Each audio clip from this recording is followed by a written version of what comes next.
are y'all? I know, don't get tonight, but let's just say there's been complications. But let's just jump right on into it without further ado. We got to talk about the elephant in the room, and that is AEW, All Elite Wrestling. As a going on 30 something year old fan of wrestling, and I've been there since the days of Hulk Hogan and the Ultimate Warrior. It is a privilege and honor for me to be able to be here to see this new zenith of wrestling come to fruition. Um, as somebody who was a teenager during the Monday Night Wars, it's really big to be able to see competition to come to Vince again. You know, after Vince pulled the power move and basically demolished all the competition in wrestling for years with his acquisition of WCW and ECW, who were the only two who had any chance of standing up to Vince at that point in time.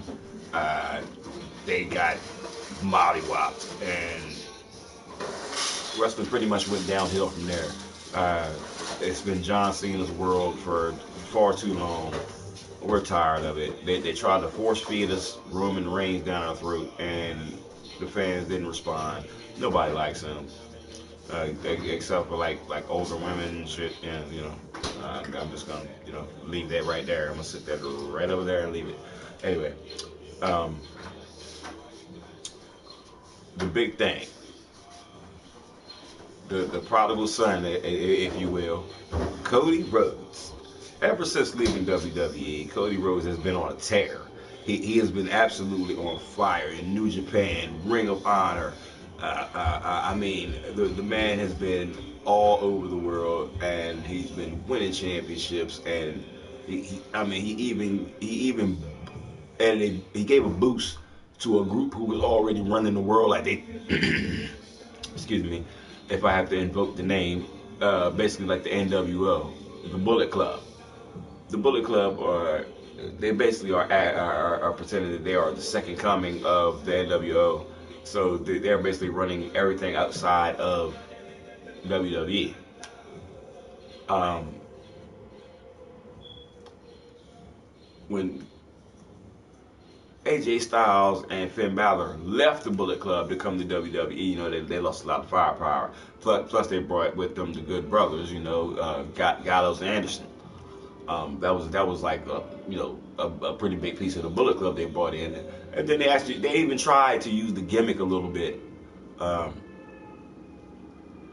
the Balor Club, or just calling themselves the Club, whatever. They tried to use it, but unfortunately they just wasn't gonna catch fire. Vince has a habit of destroying gimmicks that work for some reason. I have no idea why. There's Bullet Club for one. There's NWO. He ran into the ground, and that's one reason why I want to talk about this AEW. The discussion right now is about uh,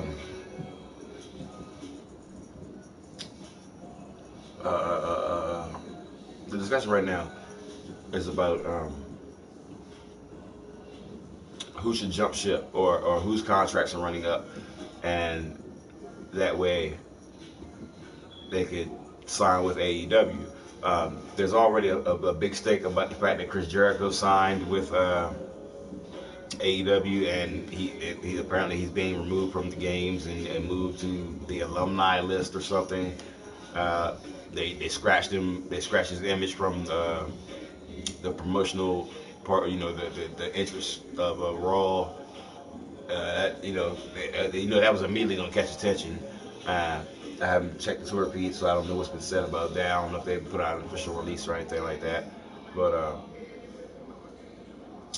as I say, AEW is a brand new, all-out, fully funded federation that is going to stand alone. Have its own championships, have its own champions, and It's basically apparently they've signed a TV deal, and they're going to stand in direct competition against Raw and SmackDown, which I absolutely love. Um, Another thing about it, I think the great thing about NXT is the fact that we don't get to see it as much. So it's like they don't have or the national attention on them, so that they actually get a chance to develop their character and become great. So then by the time we get to see them, or pop up on Raw or SmackDown, we're like, oh snap, like I mean, just like when what they did. I mean, they did it well with the Women's Revolution. They developed all those girls really well down to NXT before they brought them up to the main roster. I think they did a great job with most of the girls from the Women's Revolution. Save Emma, but once again, I'm gonna leave that right there, and we're not gonna talk about that anymore. Um,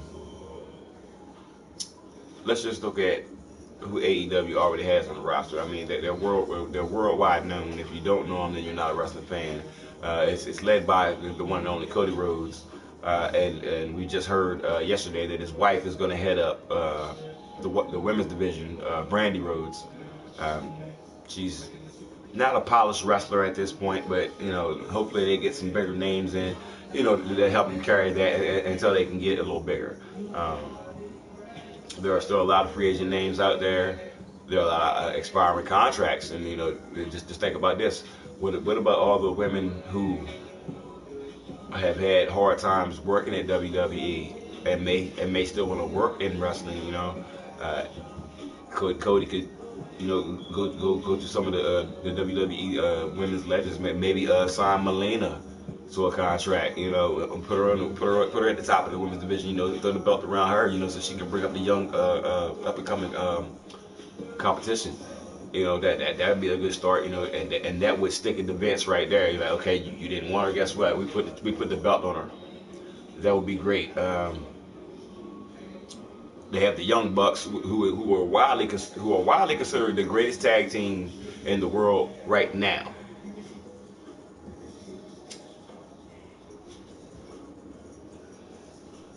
I'm gonna reserve my judgment on that, but I like the Bucks. I'll give you that. The super kick party. I'm trying to tell you, but I ain't never seen a match where it's 25 super kicks. And everybody's still standing and shit. I mean, it's like they were just like laying out everybody, and these two cats is just like going off.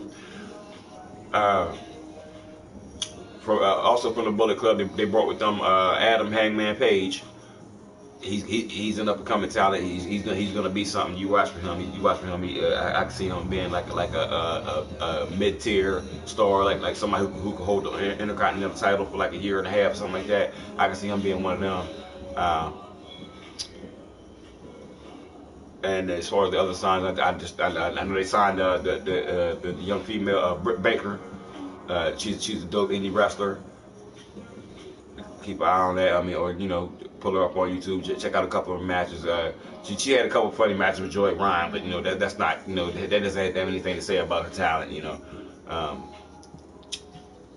Who else did they sign? Well, and of course Jericho, but we don't really have the complete roster at this point. And as I get them, I'll update y'all. As soon as I get them, I'll update y'all as the information I'm giving.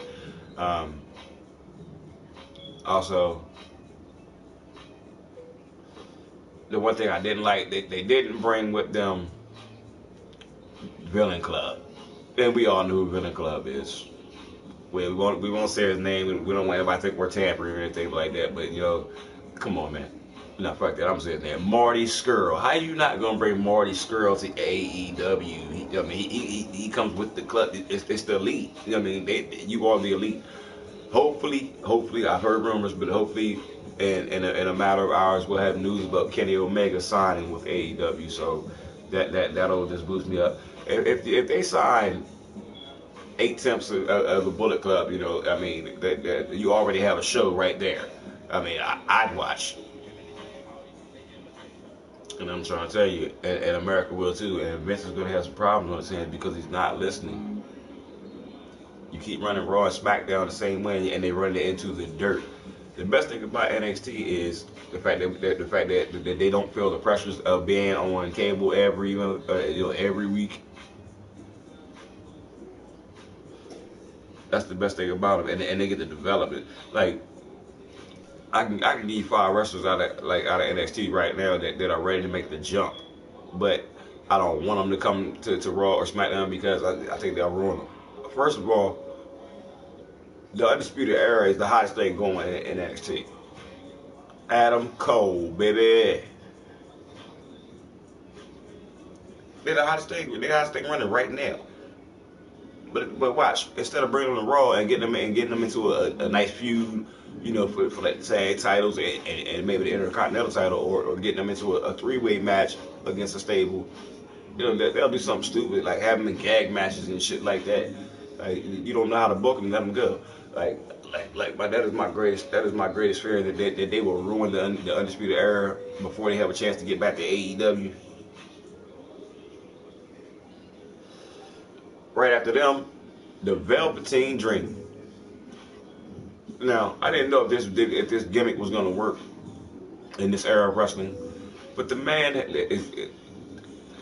he has put on quality match after quality match after quality match.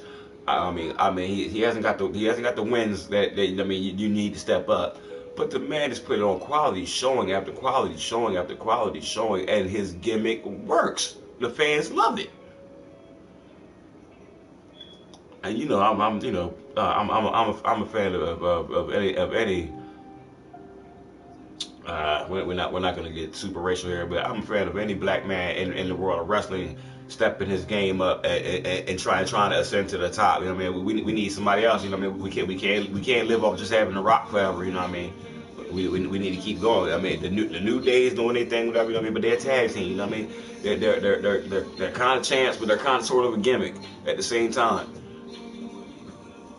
We need that solo champion, that one black man that can stand above all of them. You know what I'm saying? Velveteen Dream, keep an eye on him. Next up, Aleister Black. This guy has like that Undertaker aura, but he's kind of original. You know, original moveset. You know what I mean? He isn't like following that trope of I'm the dead man or anything like that. He just happens to.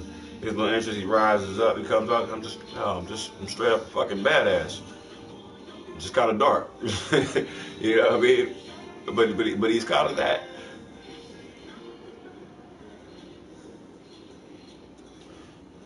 Okay. No, that being said, I've got that out of the way. If there's any questions or anything like that, y'all know what you can always do. You hit me in the comments, shoot me the emails. Even hit the inbox, and I'll answer or start a discussion up about anything you trying to debate about anything I just said, because I already know it's irrefutable. Stephen A. can't debate me. So, with that said, on to tonight's show, as I said I would do.